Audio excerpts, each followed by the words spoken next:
Hi, I'm Congressman Gerry Connolly from Virginia, and I serve as a member of the House Oversight and Government Reform Committee.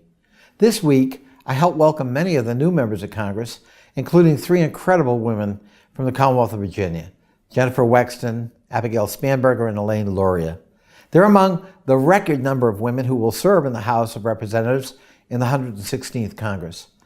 Theirs is a dynamic and historic freshman class that promises to bring new talent and fresh ideas to the Congress. I'm thrilled by the diversity, women and people of color who make up a majority of the new Democratic members, who include the first Muslim and Native American women ever to serve in Congress. I'm encouraged by the wealth of experience these new congressmen and women will bring. They're veterans, teachers, business owners, and community activists who represent the fabric of America. And I'm also humbled by their desire to serve their constituents and their country.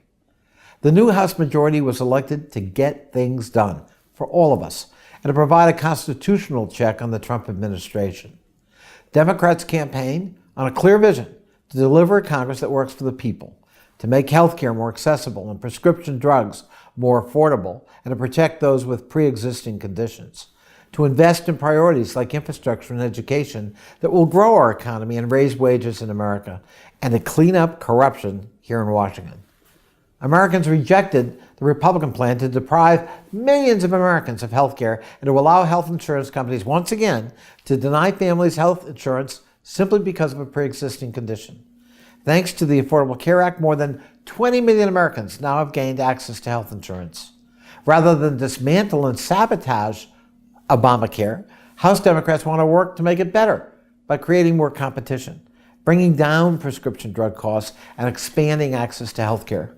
I was proud to work with my governor, Governor Ralph Northam, in Virginia to expand Medicaid to 450,000 new recipients of Medicaid this year. And thanks to voters last Tuesday, 500,000 more individuals across America will now also have access to Medicaid. 37 states have now joined the Medicaid expansion, but every state should expand Medicaid and provide millions more Americans with affordable health care. We Democrats also recognize that to be competitive in the 21st century global economy, we need to make strategic investments that grow our economy and raise household incomes. Rather than fighting for a wall that Mexico was supposed to pay for, let's start rebuilding our crumbling roads and bridges and rail systems and seaports and airports. Today, public investment in infrastructure accounts for just 1.5% of our gross domestic product, a reduction from 4.2% in the 1930s. That amounts to $130 billion to $520 billion in cuts. That is to say, money we're not investing that we should be to maintain our infrastructure. Without investments in infrastructure and research and education, no nation can be great. Our own history tells us that. And House Democrats are also committed to fight the influence of money in politics. We want to strengthen ethics rules, and we want to ensure that sacred right to vote is just that, sacred, and available to every American, regardless of race, color, creed, or religion. Your vote must always count. Last week, Americans made clear they want a constitutional check on the rampant abuses of the Trump administration.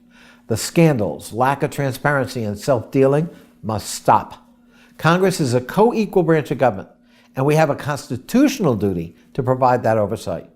Our Oversight Committee has requested more than 64 subpoenas to seek documents and compel testimony from witnesses involving government ethics or wrongdoing.